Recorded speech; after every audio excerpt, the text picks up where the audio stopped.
Começa agora. Diário Econômico Original. Uma parceria entre o Banco Original e o Canal Rural, com uma análise das principais informações que impactam os mercados, a economia global e do Brasil. Apresentação Marco Caruso.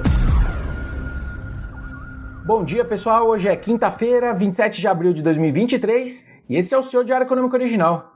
Mais um dia de agenda macro ruim lá fora e os mercados refletiram essa piora. Dessa vez foram os pedidos de bens duráveis que vieram muito mais fracos nos Estados Unidos. Esse é um dado que ajuda a gente a antecipar as projeções de investimentos dentro do PIB. Então acaba reforçando aquela ideia de que uma desaceleração maior da economia está sendo contratada. Fora isso, o mercado teve mais uma crise de ansiedade por conta do sistema bancário. Aquele First Republic Bank, que é o próximo na mira do tiro, caiu mais 21%, um dia depois de cair pela metade. Vale dizer só que no pior momento ali do dia, ele chegou a cair mais de 40% também. E ainda teve temores renovados com essa proximidade do teto da dívida do Tesouro Americano que eu expliquei aqui para vocês essa semana. Dessa vez, basicamente porque os democratas deixaram claro que a estratégia de negociação deles vai ser rejeitar qualquer coisa que os republicanos oferecerem. Ao mesmo tempo, eu também desconfio que o anúncio prematuro do presidente Joe Biden de que ele quer se candidatar à reeleição no ano que vem, também leva os republicanos a preferir engrossar nas tratativas desse tal debt ceiling. Muitas vezes os analistas acabam ignorando essa questão do debt ceiling, porque ele já aconteceu N vezes nos últimos anos e no final, democratas e os republicanos sempre chegam em algum acordo para subir o teto. Mas é interessante a gente perceber que dessa vez o risco país de um ano dos Estados Unidos atingiu seu maior patamar em toda a amostra que eu levantei. Ao mesmo tempo, aí o petróleo Brent foi apagando todos os seus ganhos desde os cortes de produção que foram anunciados pela OPEP+, lá no começo do mês. No fundo, voltou então a prevalecer aquelas preocupações dos traders com a saúde da economia global, que acaba restringindo as perspectivas de demanda por petróleo também. Vamos ver se eles fazem mais algum movimento, eles, a OPEP, de corte de produção, para tentar dar suporte no preço do petróleo. Isso é um movimento importante para se acompanhar, mas por enquanto é petróleo para baixo. Vindo para o Brasil agora, no fim o IPCA 15 realmente veio mais perto dos nossos números, que eram mais baixos do que o consenso. O IPCA então subiu 0,57% e fechou os 12 meses em 4,16%, que é bem abaixo dos 5,36% que a gente tinha em março, no mês anterior. Pelo lado positivo, alimentos no domicílio entraram em deflação, seguindo aquela desvalorização das commodities que eu venho comentando e essa relativa apreciação / estabilidade do nosso real frente ao dólar.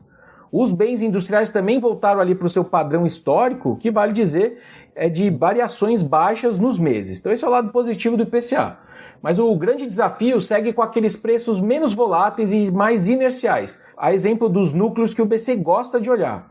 Serviços, por exemplo, têm oscilado no seu padrão histórico também, mas que é alto frente aos demais itens e também incompatível com a meta de inflação do Copom. E aí, de modo geral, essas medidas estacionaram perto de mais ou menos 6% em termos anualizados, ou seja, bem longe dos 3,25% que são a meta do BC. Juntando tudo, então, me parece que algumas discrepâncias vão ficar mais acentuadas dentro dos índices de inflação. De um lado, aqueles bens que a gente transaciona com o mundo estão aliviando bem seus preços. É o mundo, então, voltando a ajudar a inflação a baixar aqui no Brasil. Do outro lado, bens e serviços que não são transacionados com o mundo e que, portanto, têm maior ligação com a economia doméstica, esse desemprego baixo que a gente está vendo e salários com ganhos reais e também essa desancoragem das expectativas de inflação, vão continuar pedindo cautela no fronte inflacionário e, obviamente, da Selic. Trocando em miúdos, não dá para a gente baixar a guarda contra a inflação ainda. Outro evento relevante de ontem, agora para a Bolsa, foi a suspensão pelo STF do julgamento que pode acabar excluindo os benefícios fiscais de ICMS da base de cálculo do IR e CSLL das empresas. As empresas pagavam menos impostos com esse benefício.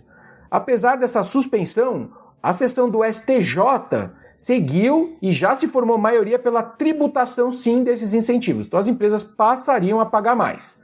Os impactos nos lucros de certas companhias poderiam chegar até 30% a 40%, desconsiderando, óbvio, aí, qualquer medida que elas certamente dariam para tentar mitigar o efeito. Setores ali de baixa margem, como o varejo, tendem a ser mais afetados. E quem vende itens mais básicos dentro do varejo, tipo supermercados, deveriam conseguir compensar mais o impacto tributário versus, por exemplo, varejistas que vendem itens menos necessários ou mais supérfluos. Ao mesmo tempo, o governo precisa de receita extras, agora que ele optou por salvar o fiscal subindo a carga tributária. Algumas estimativas dizem que o potencial arrecadatório chegaria a mais ou menos 80 bilhões de reais. Enfim, de qualquer forma, são cenas dos próximos capítulos. Juntando tudo, minha visão é que parece que o caminho para o fisco ganhar só que o Ibovespa e a economia real perderem, está mais aberto. Você pode até aumentar a arrecadação, mas isso tem um impacto na atividade negativo, obviamente. Por hoje é isso, turma. Bom dia, bons negócios e sorte sempre.